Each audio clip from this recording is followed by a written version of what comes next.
Buenos días, me llamo José Luis Díaz Ortega, soy médico cirujano por la Universidad Nacional Autónoma de México y soy especialista en epidemiología por la Escuela de Salud Pública de México del Instituto Nacional de Salud Pública, y también soy inmunólogo por la Escuela Nacional de Ciencias Biológicas del Instituto Politécnico Nacional. Quisiera comentar y hacer alguna reflexión sobre los motivos que en lo personal me llevaron a elegir la salud pública como una opción de desarrollo profesional y humano. Por mi generación, quiero decir que fui marcado por los movimientos juveniles de los años 60 y 70, donde los jóvenes entonces éramos muy soñadores y teníamos como visión de vida cambiar el mundo, tan sencillo como eso, queríamos cambiar el mundo. Y siempre me sentí muy atraído por la ciencia, en particular por la física, las matemáticas y la biología. Y se me vino a la mente que la mejor forma de servir a la población y cumplir con mis ideales y mis sueños sociales era elegir una carrera donde me dedicara al servicio de la población. Es por eso por lo que decidí ser médico, y también por lo que decidí dedicarme a la salud pública. La salud pública es una opción no solo profesional, es una opción de vida en la que uno entrega parte del conocimiento, pero sobre todo parte de las motivaciones ideológicas de tipo científico y también de tipo político en aras de un bien común que es el bienestar y la salud de la población. Desde este punto de vista, la opción mía por la salud pública me ha llevado a que día a día entienda mejor lo que es la salud comunitaria, y el mejor libro abierto, como decían los viejos maestros de clínica, es la comunidad. Es ahí donde aprendemos los éxitos y los fracasos de las políticas públicas de prevención y salud. Es por eso que ahora pues agradezco infinitamente la oportunidad que nos ofrece nuestra Sociedad Mexicana de Salud Pública, de la que orgullosamente soy miembro, para relatar algunas de estas experiencias y motivaciones que hacen que nos sintamos muy orgullosos de la construcción de la salud de nuestra población. Actualmente me desempeño como profesor y como investigador en ciencias médicas en el Instituto Nacional de Salud Pública, que es mi alma mater a nivel de epidemiología. Y soy profesor de un curso de verano denominado Vacunas y Salud Pública. En este curso recibimos alumnos de diferentes lugares de la República, sobre todo alumnos que están trabajando en el sector salud. Tenemos estudiantes que provienen del Instituto Mexicano del Seguro Social, del ISSSTE, de la Secretaría de Salud en diferentes estados del país. Del sector privado también tenemos alumnos, del sector privado de la medicina, y tenemos alumnos inclusive que vienen del extranjero. Hemos tenido alumnos de Cuba, de Haití, de Panamá, de Perú, de Argentina, incluso de Estados Unidos. Tenemos, pues, es un curso que pretende vincular la práctica de la salud pública con una estrategia exitosa que es la vacunación. Ese curso se desarrolla anualmente y es de 40 horas, se desarrolla en la sede central de nuestro instituto en Cuernavaca. También me dedico a hacer investigación operativa en el Instituto Nacional de Salud Pública. Nuestra área de trabajo, de experiencia, es la búsqueda de vías alternativas de vacunación contra sarampión, rubiola parotiditis y síndrome de rubiola congénita. Para ello, estamos probando la aplicación de la vacuna triple viral administrada en aerosol a través de nebulizadores. Tenemos una experiencia muy amplia en ese sentido. Hemos empezado vacunando a adultos y nos hemos acercado al grupo blanco de la primera dosis a través primero de la vacunación a niños de 6 a 7 años de edad. La experiencia acumulada ha sido exitosa. Hemos demostrado que se obtienen buenas respuestas inmunes mediadas por anticuerpos y también mediadas por linfocitos T a la aplicación de la vacuna en aerosol, y con ventajas muy amplias, dado que la vacuna en aerosol no utiliza jeringas, y como todos sabemos, las jeringas tienen cierto riesgo de aplicación, dado que podrían contaminarse, podría haber accidentes vacunatorios, como que por ejemplo el propio vacunador se pinche un dedo, una mano, y se inocule microorganismos que pudiera tener un individuo al que está vacunando. De modo que la vacuna en aerosol es promisoria, y se han hecho estudios no solo en México, en diferentes países. México es una de las vanguardias en este tipo de investigación.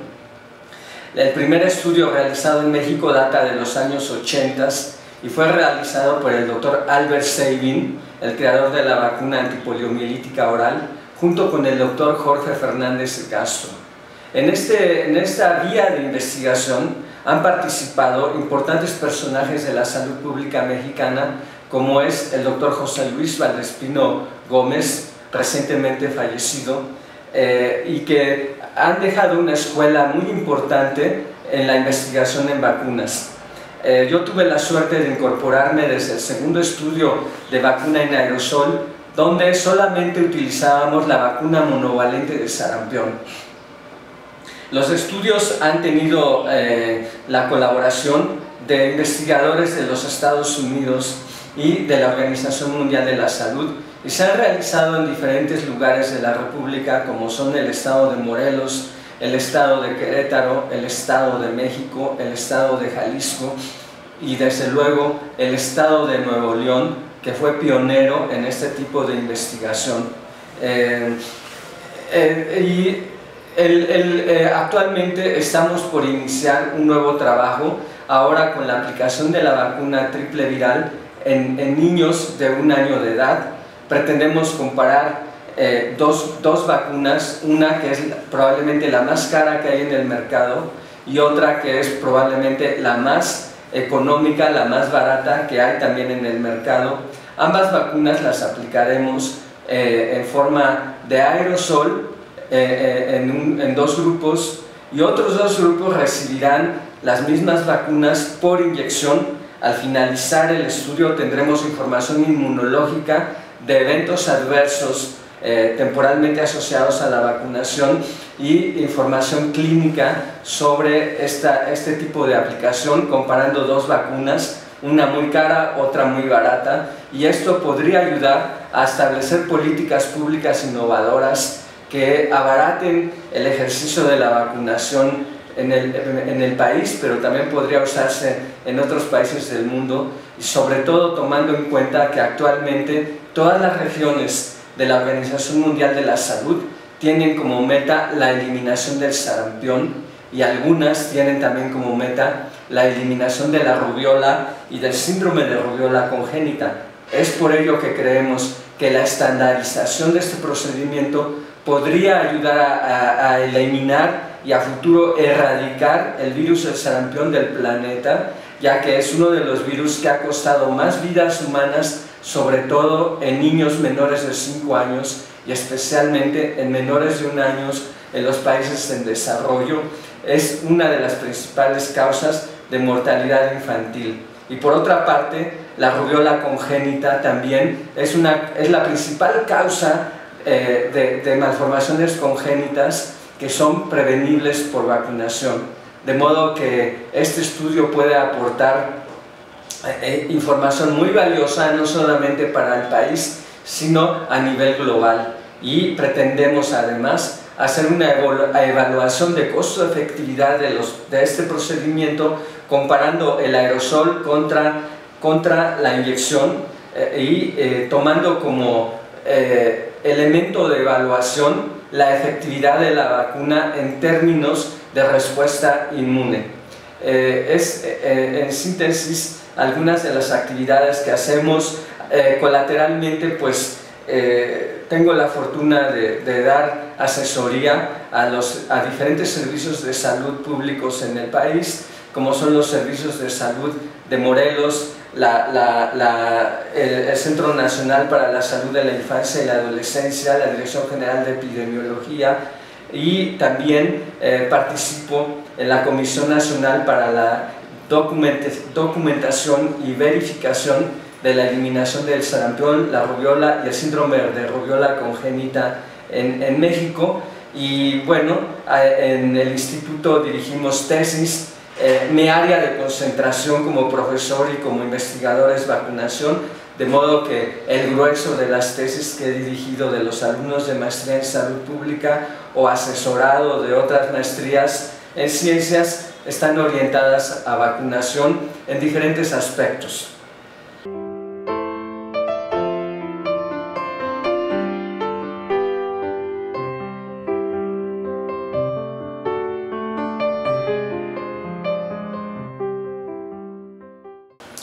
Bien, quisiera comentar también algunos testimonios de los que he tenido la fortuna de ser partícipe en la salud pública.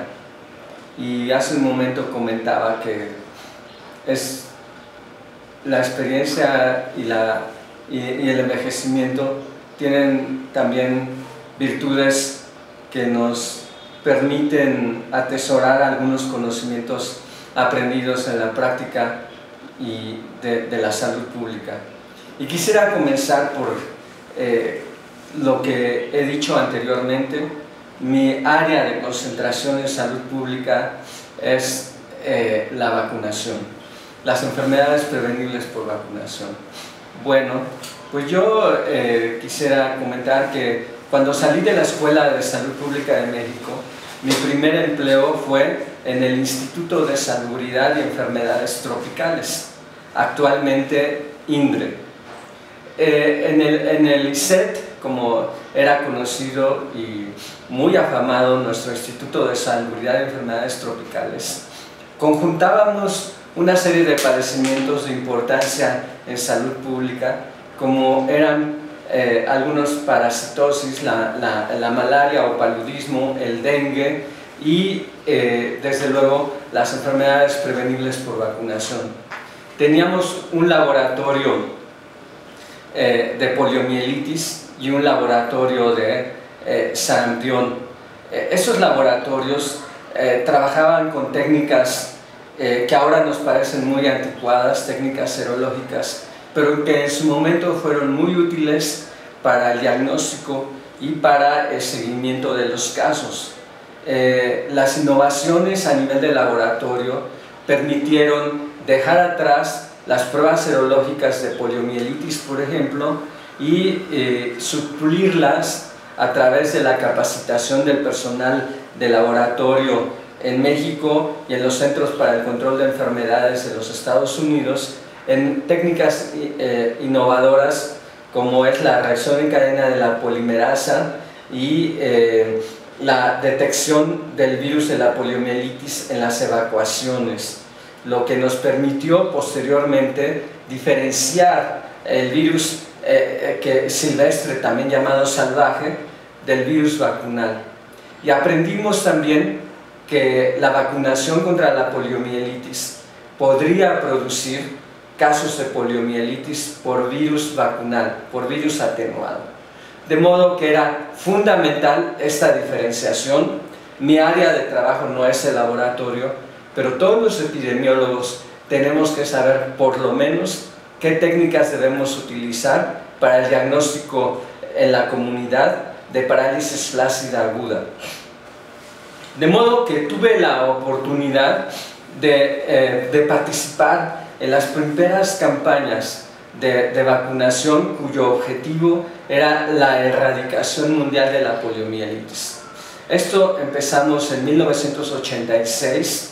El doctor Fernández de Castro como director general de epidemiología, tenía la responsabilidad de llevar a cabo las actividades de vigilancia epidemiológica, y en esos años la Dirección General de Epidemiología también tenía la responsabilidad del programa de vacunación.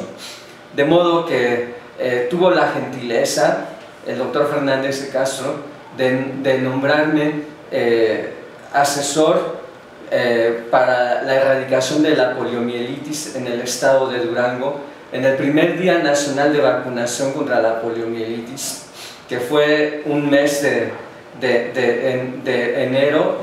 enero-febrero del año 1986.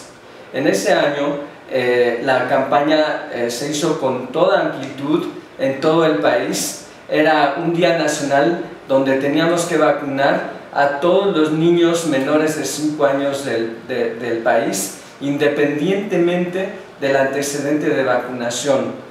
De modo que era una política de vacunación indiscriminada con la vacuna oral trivalente llamada Sabin, la vacuna Sabin, también conocida como OPV. Esta vacuna entonces la aplicamos en todo el territorio nacional, y recuerdo en ese primer Día Nacional de Vacunación contra la poliomielitis en el estado de Durango, nos cayeron nevadas muy fuertes en la Sierra Papasquiaro, en la Sierra de Santiago Papasquiaro, que hizo que tuviéramos que extender la vacunación algunos días más, porque la nieve no nos dejaba avanzar en la vacunación indiscriminada de los pequeños, sobre todo de las comunidades indígenas de Durango. Esta experiencia, desde mi punto de vista, ha fortalecido grandemente a todos los epidemiólogos, maestros en salud pública y profesionales de la medicina, porque aprendimos muchas cosas. Primero, que la vacunación no es una estrategia exclusivamente médica, tampoco es una estrategia exclusivamente de los servicios de salud. Si no cuenta con la participación de la comunidad y con el nivel de conocimiento popular suficiente, la estrategia podría no funcionar. Afortunadamente, en México logramos la participación de decenas de miles de voluntarios en todo el país, utilizando una vacuna muy sencilla de aplicar, dado que se aplica solamente en gotas, no requiere de inyecciones, y capacitamos a estudiantes de enfermería, de medicina, de biología, de las áreas de laboratorio de las universidades como facultades de química, y sobre todo de la misma población. Tuvimos promotores voluntarios en los barrios, en las colonias, en las localidades, en las áreas rurales, en las áreas indígenas. Teníamos guías que nos llevaban para la vacunación en todo el territorio nacional, que nos recomendaban dónde poner los puestos de vacunación, de tal manera que la población pudiera participar. Este conocimiento, desde luego, no era nuevo, ni la experiencia era nueva en México. Antes de la poliomielitis, México ya había erradicado la viruela, y México ya había eliminado la fiebre amarilla. De modo que fueron experiencias que ganamos los que entonces éramos jóvenes médicos, y de nuestros antepasados, de nuestros profesores, de nuestros guías, que nos llevaban ventajas por su participación en las campañas de vacunación contra la viruela y contra la fiebre amarilla. Pues la salud pública es una enseñanza continua, nunca deja uno de aprender en salud pública, y esta enseñanza nos llevó a que en un corto plazo bajamos tremendamente la incidencia de casos de poliomielitis. Aprendimos también otras cosas. Primero, con la vacunación trivalente, el primer virus que eliminamos en México fue el poliovirus tipo 2. Una vez que eliminamos la poliomielitis por virus tipo 2, quedaban la poliomielitis por virus tipo 1 y por virus tipo 3. Y el virus tipo 3 tradicionalmente no era el fundamental, pero algo pasaba que empezó a cobrar relevancia, primero acabamos con el virus tipo 2 y empezó a cobrar mucha relevancia el virus tipo 3.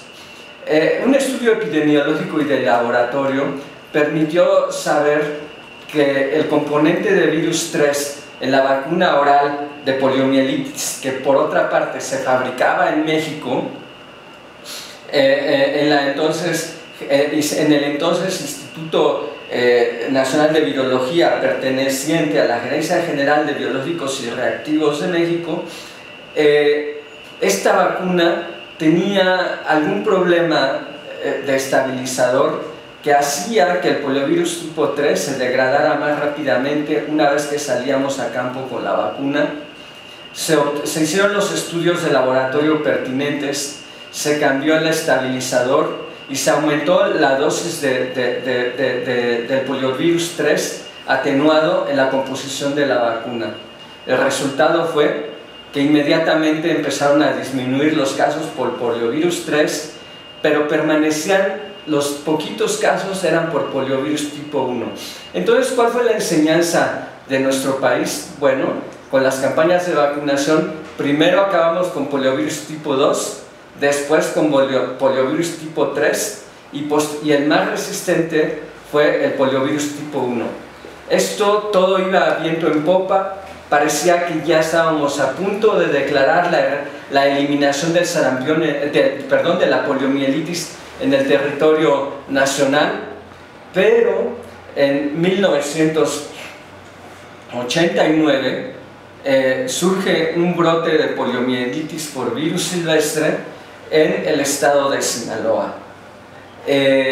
Curiosamente, los estados del Pacífico que seguían la ruta de migración frecuentemente ilegal hacia los Estados Unidos o frecuentemente legal hacia los campos, hacia los campos agrícolas de los estados del norte y del Pacífico, como era Sinaloa y Sonora, pasando por Nayarit, seguía la poliomielitis esa ruta. De modo que esta información epidemiológica de los casos nos permitió tomar decisiones importantes en salud pública, como era reforzar y establecer estrategias para la vacunación de todos los migrantes que llegaran a los centros agrícolas, sobre todo de los estados que he mencionado. Bueno, en Sinaloa tuvimos un brote de 17 casos y nuevamente tuve la fortuna que el doctor Jaime Sepúlveda Amor, entonces director general de epidemiología, y por instrucciones del doctor Jesús Comate Rodríguez, decidiera que en Sinaloa tenía que intervenir el nivel federal, comprometiéndose día a día en esas estrategias. Para mí fue altamente satisfactorio esta comisión. Me comisionaron al estado de Sinaloa, donde prácticamente estuve radicando por 6 meses, aprendiendo muchísimo del personal de salud, de la Secretaría de Salud, del Instituto Mexicano del Seguro Social, del ISSSTE, de las autoridades de salud pública del estado de Sinaloa, pero sobre todo también de la población, del pueblo sinaloense, comprometido con la eliminación del sarampión en el contexto del territorio sinaloense. Por primera vez se hizo un censo vacunal de menores de 5 años. Recorrimos el estado casa por casa, introduciéndonos en comunidades relativamente peligrosas porque estaban en manos de la violencia organizada, del crimen organizado, que eso, pues como sabemos, ha aumentado, y en esa época pudimos entrar a estas comunidades y vacunar casa por casa a los menores de 5 años, tener un censo computarizado de todos los niños, y le dimos 3 vueltas al estado para garantizar que los niños, seguro se nos escapó alguien, pero teníamos como meta el 100% de los niños menores de 5 años con esquema de 3 dosis de la vacuna oral antipoliomielítica. Bueno, A partir de esa estrategia, nunca más volvió la poliomielitis a Sinaloa y al año siguiente logramos la eliminación nacional de la poliomielitis en México. El último caso se presentó en el estado de Jalisco y fue una de las de los testimonios que puedo yo dar en este país sobre la erradicación de la poliomielitis. Esto generó algunas publicaciones, una de ellas en el boletín del Hospital Infantil de México sobre la erradicación de la poliomielitis en Sinaloa. Otra área donde he tenido la fortuna de incursionar es en la eliminación del sarampión. Mi historia personal comienza con un brote de sarampión ocurrido a finales del año 1988 e inicios de 1989 en una comunidad indígena del estado de Puebla. Esta comunidad indígena, muy pequeña la comunidad, pero el sarampión causó estragos tremendos. Con todas las comillas que quieran ponerle a lo que voy a decir, 40% de los menores de 1 año murieron en este brote de sarampión. 40% fueron pocos porque son comunidades muy pequeñas, pero la cifra relativa es importante. Y enfermaban lo mismo los padres indígenas que sus bebés.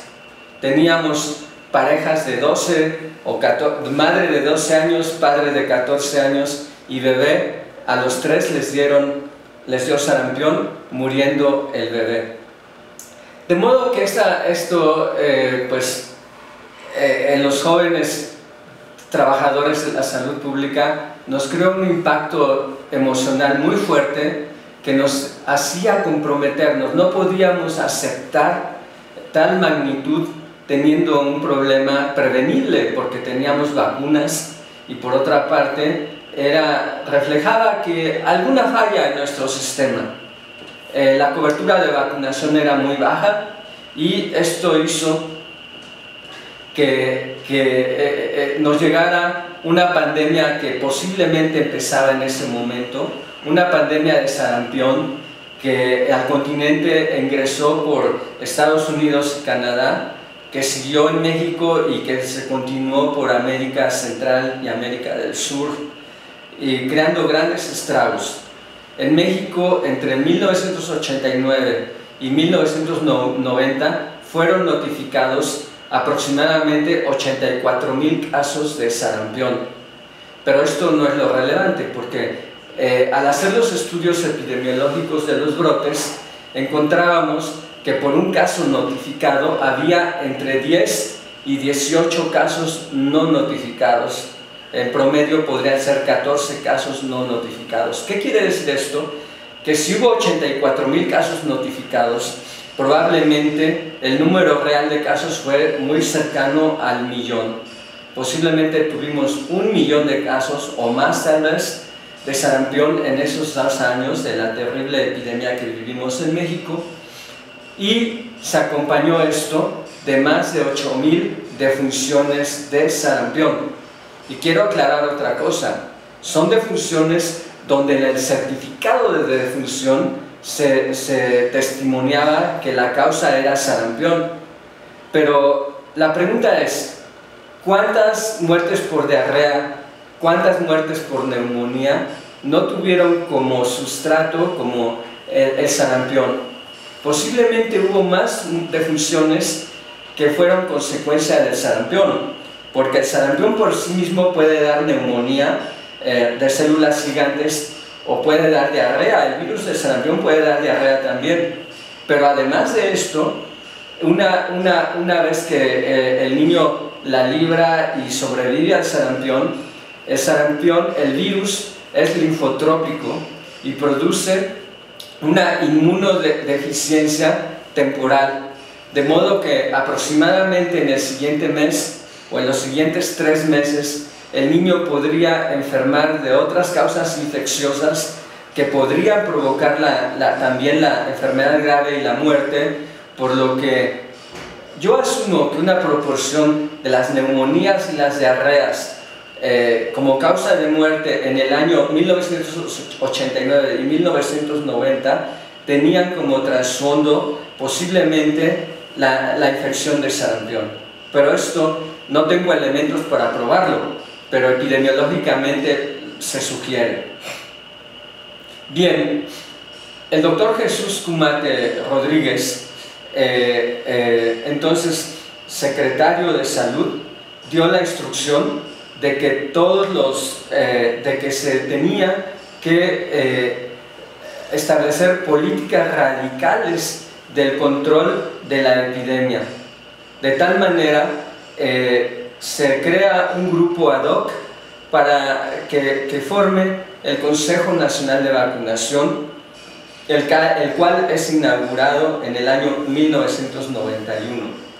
El Consejo Nacional de Vacunación tenía como meta entonces la erradicación de la poliomielitis y el control del sarampión. Para el año 1993, en una reunión de la Organización Panamericana de la Salud, se votó favorablemente a nivel continental iniciar la lucha por la eliminación del sarampión de la región de las Américas de la Organización Panamericana de la Salud. México se comprometió en esta estrategia y de inmediato se tomaron las actividades que tenían que apoyar la meta de eliminación del sarampión. En el Consejo Nacional de Vacunación se hicieron reuniones nacionales donde se invitó a los médicos responsables del programa de vacunación, a las enfermeras responsables de las jurisdicciones, por ejemplo, de los médicos de las jurisdicciones. Hicimos reuniones interinstitucionales muy numerosas que incluían al personal técnico de salud pública, al personal médico y de enfermería de las 3 instituciones más grandes de salud en el país, el IMSS, el ISSSTE y la Secretaría de Salud. En ellas se aprobó la eliminación del sarampión y se avanzó en las estrategias de eliminación. La primera estrategia se llamó la estrategia de puesta al día. En términos populares yo le llamaría la estrategia de borrón y cuenta nueva.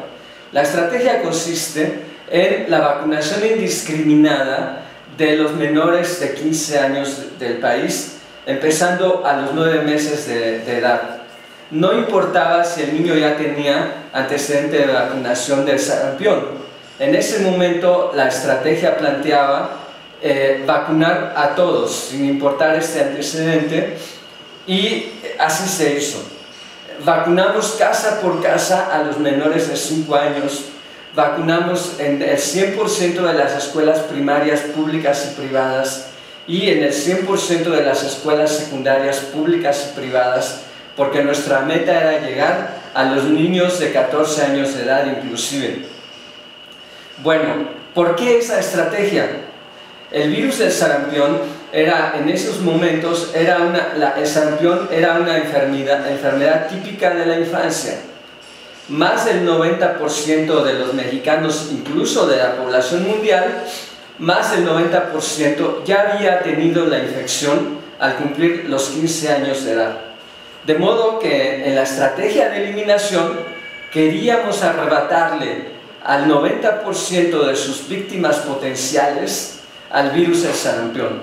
¿Y cómo le íbamos a arrebatar a esas víctimas? Vacunándolos. De modo que el virus del sarampión ahora tendría que batallar más para encontrar susceptibles. ¿Y de dónde vendrían los susceptibles? Pues de aquellos niños donde había fallado la vacuna, número 1, o de aquellos niños que pese a las estrategias tan intensivas habían escapado a la vacunación por múltiples motivos. Bien, pues el virus del sarampión es altamente infeccioso. Al no encontrar niños, empezó a encontrar adultos susceptibles, que no habían formado parte de las estrategias de vacunación, pero que gracias a las estrategias de vacunación habían escapado algunos de la infección natural y al no estar vacunados, continuaban siendo susceptibles. Y empezamos a ver un cambio epidemiológico en el sarampión. El sarampión no era más una enfermedad de los niños, ahora era una enfermedad de los adolescentes y de los adultos jóvenes.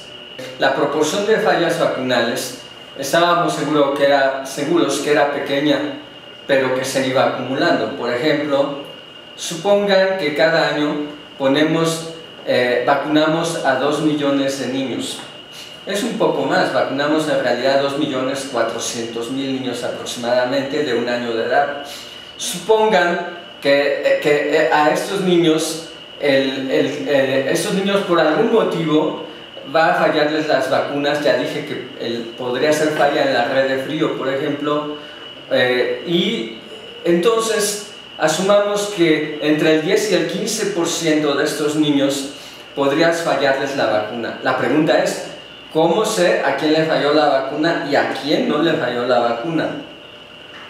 Bueno, la estrategia de salud pública recomendada a nivel global fue la vacunación indiscriminada a los niños de 1 a 4 años de edad en el momento en que los modelos matemáticos sugirieran que se había acumulado un número de susceptibles equivalente a una cohorte de nacimientos. Las estimaciones hechas en México con los modelos matemáticos sugerían que aproximadamente entre cada 4 o cada 5 años se acumulaban, con esta pequeña proporción de fallas vacunales más la proporción de niños que no se lograba vacunarlos, se alcanzaba más o menos una cohorte de nacimientos como susceptibles, es decir, aproximadamente 2 millones de niños cada 4 años. Entonces la estrategia que se optó fue la estrategia de vacunación llamada estrategia de seguimiento. Las siglas en inglés es follow-up. En la estrategia de seguimiento se estableció, la primera estrategia de seguimiento fue en 1998.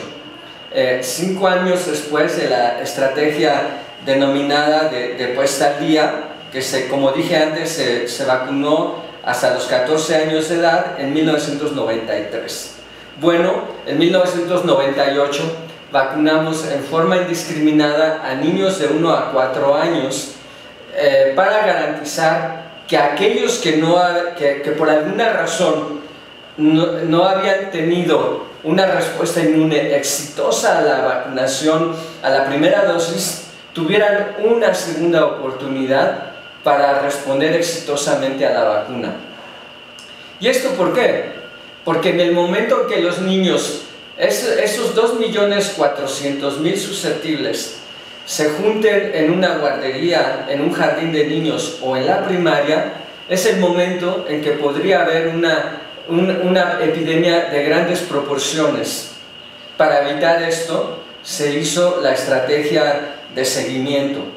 A partir de ahí se monitorean con modelos matemáticos la acumulación de susceptibles, y desde entonces aproximadamente cada 4 o cada 5 años se realizan estrategias de seguimiento. En estas campañas de eliminación del sarampión aprendimos otra cosa. El número de casos cada vez menores, muy pocos casos, ahora eran mayoritariamente en adultos jóvenes, de modo que no podríamos aspirar a eliminar el sarampión si no vacunábamos también a los adultos jóvenes. Y la vacunación en adultos la iniciamos entonces en el año 2000, pero no con la vacuna monovalente de sarampión. Ya en ese momento habíamos introducido la vacuna doble viral para los adultos o de sarampión rubiola. El enfoque de la vacunación fue con enfoque de riesgo.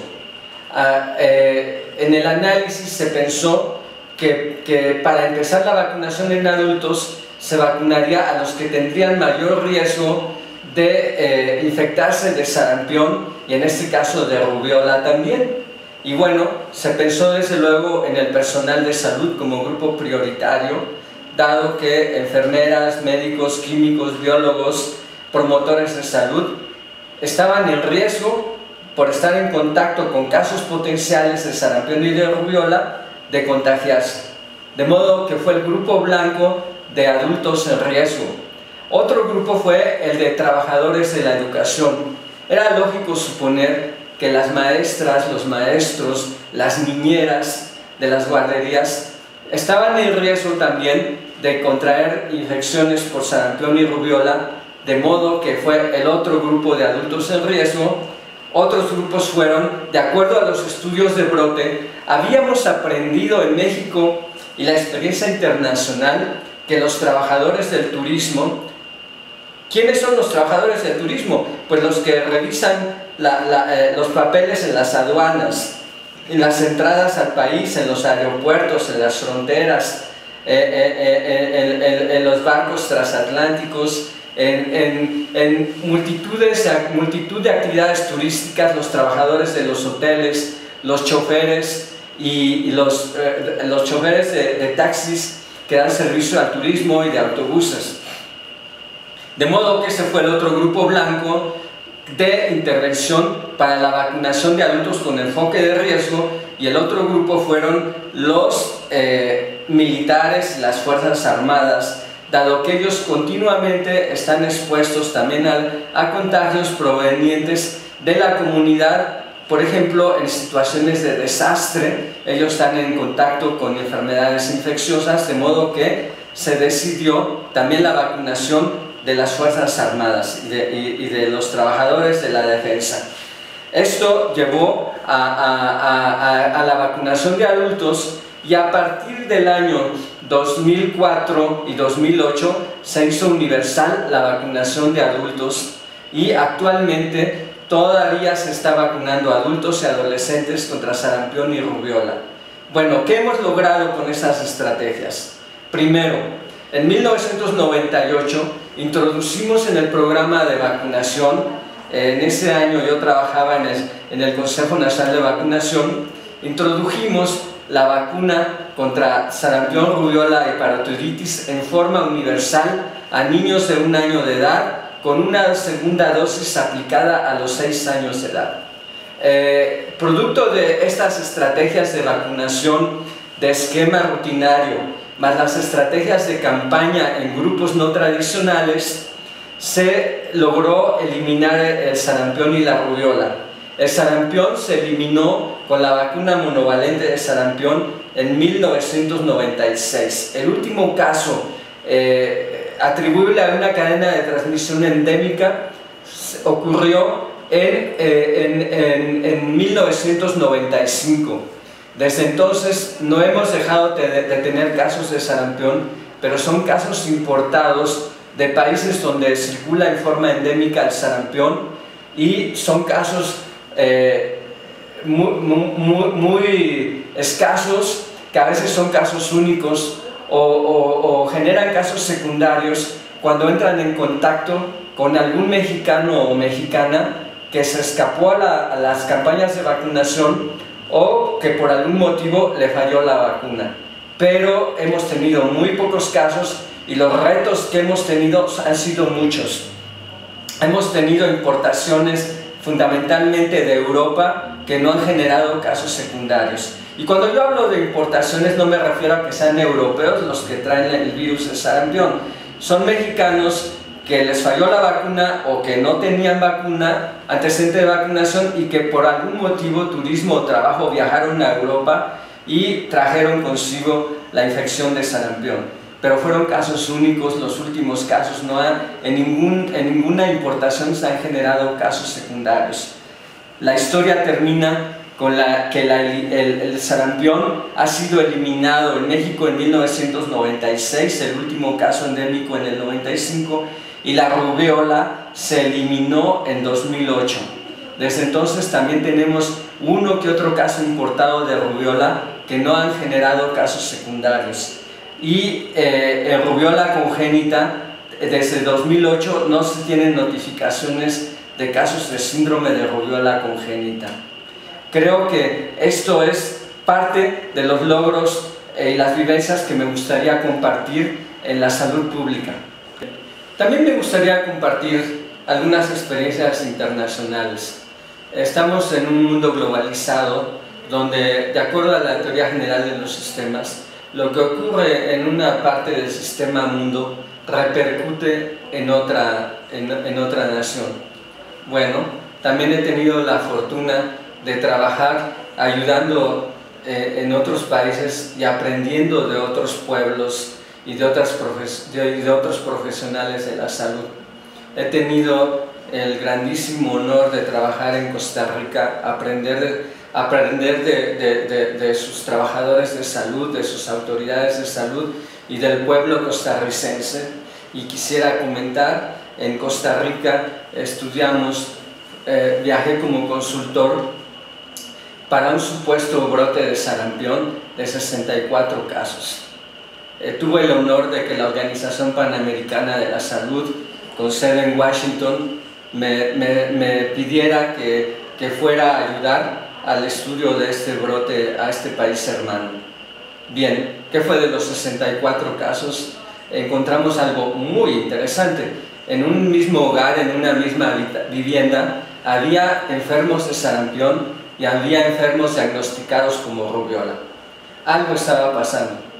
Lo que hicimos fue primero desentrañar la madeja, y lo que encontramos es que mayoritariamente se trataba de un brote de rubiola y en forma muy menor de unos casos de sarampión.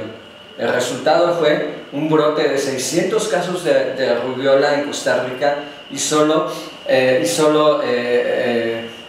4 casos de sarampión, que después vino otro caso. Los primeros 3 casos asociados a la importación del Perú y el segundo una importación en una turista costarricense proveniente de Turquía. Tuvimos esa fortuna y los 600 casos de rubiola se vio que era un problema de salud pública, la rubiola muy importante, producto de esa experiencia en este país.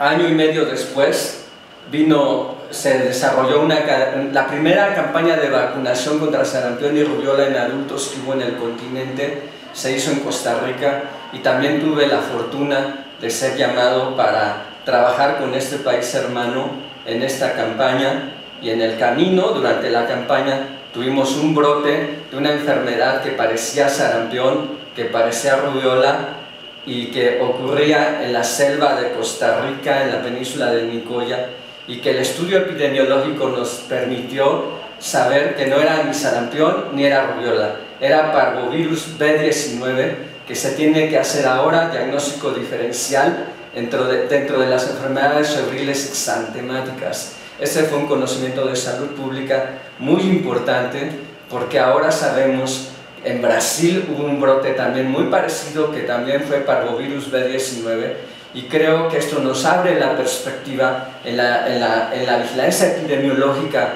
de la enfermedad febril exantemática para considerar a parvovirus B19, a herpesvirus humano 6 y en general a otros herpesvirus que frecuentemente dan falso positivo de IgM. Y podríamos enumerar muchas cosas, porque esto requiere una nueva definición de los métodos de laboratorio, no para introducir nuevas modalidades de aproximación, cómo estudiar los falsos positivos. Un falso positivo en una enfermedad endémica no hay ningún problema, es una raya más al tigre. Cuando tú dices que ya eliminaste y tienes un positivo por laboratorio que resulta que es falso, sí tienes un problema, porque entonces ¿cómo puedes afirmar que está eliminado y tienes casos? Esto requiere pues otra parte de la discusión de los desafíos.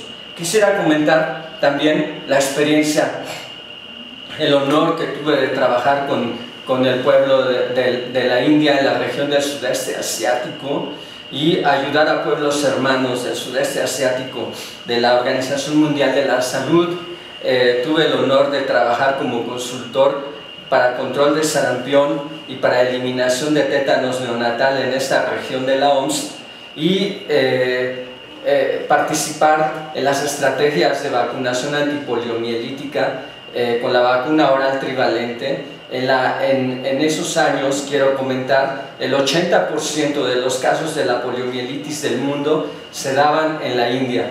Yo tuve la fortuna de trabajar en Uttar Pradesh, una región fundamentalmente musulmana de la India, y donde teníamos brotes muy importantes de poliomielitis. En ese momento teníamos 3.000 casos de poliomielitis en la India, la mayor parte de los cuales ocurrían en Uttar Pradesh.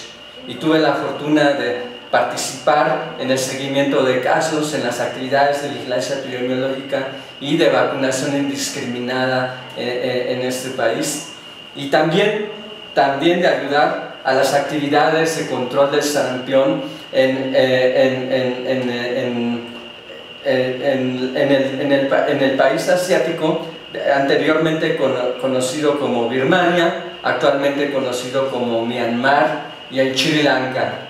Mientras que en Sri Lanka el sarampión estaba bajo control y casi a punto de ser eliminado, en Myanmar era un problema muy relevante de salud pública.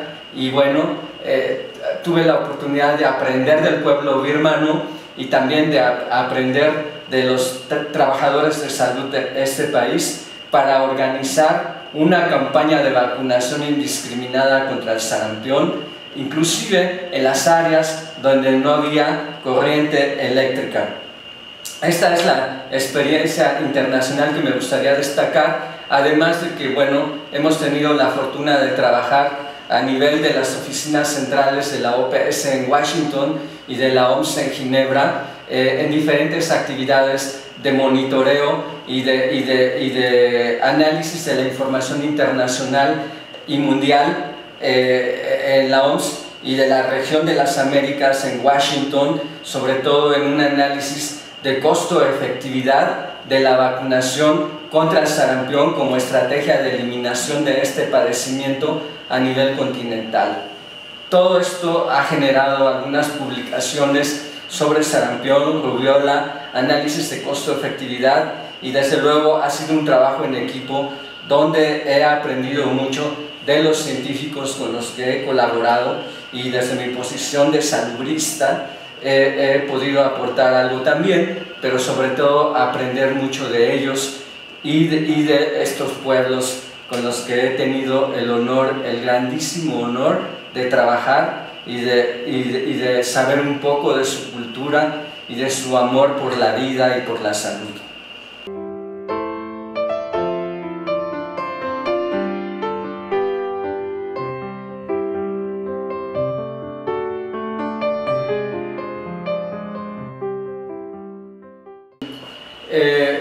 Y sobre todo estos logros de salud pública y estas vivencias que he tenido la fortuna de vivir también en mi desarrollo profesional, quisiera comentar que se advierten también desafíos importantes, retos que no podemos eludir. Por ejemplo, en el caso de la poliomielitis, actualmente solamente hay 3 países endémicos donde el virus de la poliomielitis vive todos los días generando casos nuevos de enfermedad, que son los países del centro de Asia, como son Afganistán y Pakistán y Nigeria en África. En esos países todavía vive el virus del sarampión, de la poliomielitis, está todos los días está actuando ahí este virus. Sin embargo, hay países donde ya está cortada la cadena de transmisión endémica de la poliomielitis, pero de cuando en cuando hay introducción de casos foráneos provenientes de los países donde todavía es endémica la polio, que, como dije, solamente son 3 países endémicos. Recientemente, la Organización Mundial de la Salud ha lanzado una alerta mundial para reforzar las actividades de vacunación antipoliomielítica debido a que han aparecido casos importados en países donde ya estaba cortada la endemia de la poliomielitis. Uno de esos casos fue Camerún, que ha generado casos locales. Otro es actualmente Guinea Ecuatorial. Y ha habido brotes de poliomielitis por virus salvaje en Siria, por ejemplo, como todos sabemos es un país en guerra, y con riesgos de importación del virus salvaje que proviene de las regiones endémicas de 3 países endémicos en otras áreas. Hay casos también, ha habido recientemente casos de virus salvaje de polio en Irak, que comparte vecindad con Afganistán y Pakistán, y tenemos la posibilidad entonces que el virus salvaje que en Turquía, por ejemplo, pudiera llegar a Europa por los movimientos poblacionales y de trabajo que hay entre Turquía y Alemania, solo como de citar algún ejemplo. Pero también se ha aislado el virus salvaje de la poliomielitis en países donde no se han encontrado casos de polio, pero se sabe que está circulando el virus salvaje porque se han estudiado aguas de Albañal. Y en las aguas de Albañal, en París, por ejemplo, o en Israel, se ha encontrado que está circulando el virus salvaje de la poliomielitis sin generar casos de poliomielitis. ¿A qué se debe eso?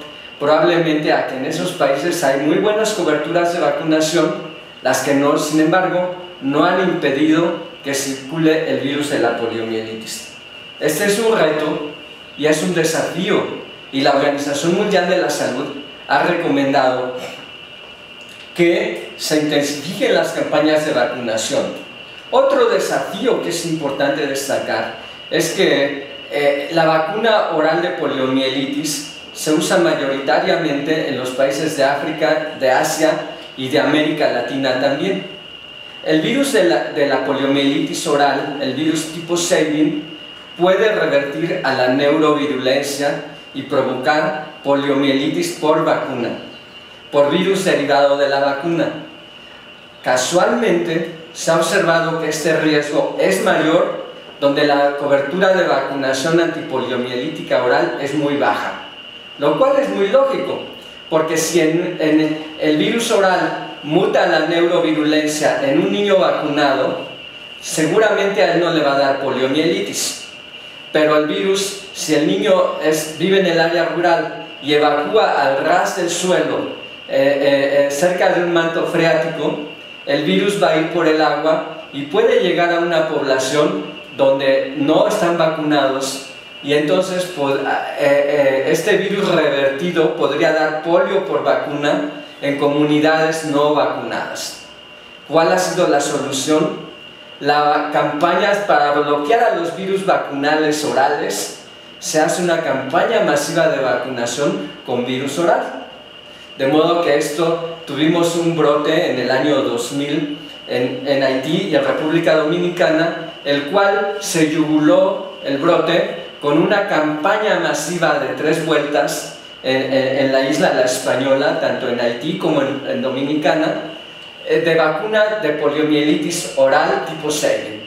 Esto parecería un despropósito, pero al aumentar la cobertura de vacunación aumenta el nivel de inmunidad poblacional y disminuye el riesgo de polio por vacuna, aún en el supuesto de que en algunos niños revierta a la neurovirulencia. Bueno, ¿qué se ha hecho en México? En México tenemos muy pocos casos de poliomielitis por virus vacunal, muy pocos casos. ¿Y a qué se debe eso? Pues seguramente a que tenemos una cobertura de vacunación elevada. Y por otra parte también hay que destacar que en México el esquema de vacunación es combinado. Es un conocimiento epidemiológico internacional que el principal riesgo de polio por vacuna es a la primera dosis. Lo cual es lógico, porque si el virus de la primera dosis revierte a la neurovirulencia, pasa a la circulación, porque el virus se replica en placas de Peyer a nivel de intestino delgado, y de ahí pasa a la circulación, y por ser la primera dosis no hay anticuerpos que lo detengan, y por lo tanto el riesgo de polio por vacuna podría ser mayor en la primera dosis, como en efecto lo es de acuerdo a los registros epidemiológicos mundiales de polio por vacuna. Ahora, en México tenemos un esquema combinado. A partir de este conocimiento epidemiológico global, La primera dosis de vacuna antipoliomielítica en México es una vacuna de poliovirus inactivados, tipo Salk, que es una vacuna combinada llamada pentavalente. Uno de sus componentes de la vacuna pentavalente es el virus inactivado, y esto ha hecho que la primera y la segunda dosis el niño genere anticuerpos, el suero, y a partir de que un niño tiene 2 dosis, el niño ya puede exponerse a la vacuna oral en las campañas de las Semanas Nacionales de Salud. En México la norma indica que no se puede vacunar un niño que no tenga al menos 2 dosis de vacuna de poliovirus inactivados de tipo vacuna pentavalente. De modo que esto garantiza que si en un niño que ya tiene 2 dosis, por alguna razón, el virus mutara en las placas de Peyer y revirtiera la neurovirulencia y pasara a la circulación, este virus va a ser detenido, neutralizado por los anticuerpos que generó la vacuna pentavalente, las 2 dosis previas. De este modo, en México ya no hemos tenido casos de polio por vacuna.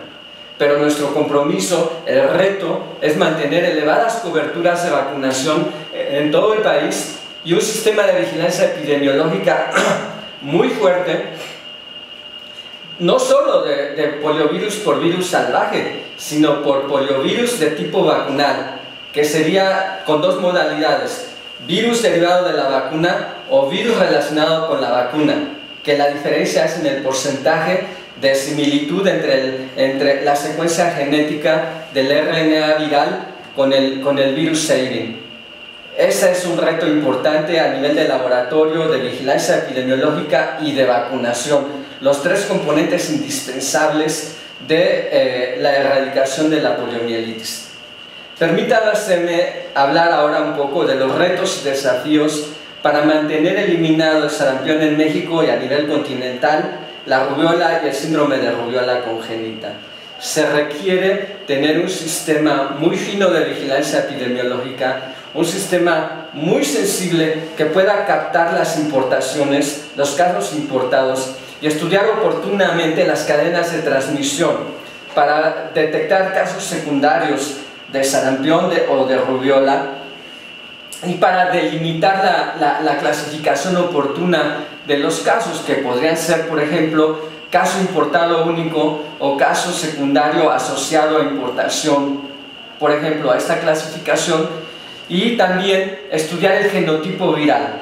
Tenemos en México, el INDRE tiene un sistema de vigilancia virológica estupendo que permite identificar el origen del virus, de dónde proviene el virus, permite analizar el genotipo viral y también permite estudiar no solamente mediante serología, sino también mediante técnicas de epidemiología molecular, las cadenas de transmisión de sarampión y de rubiola.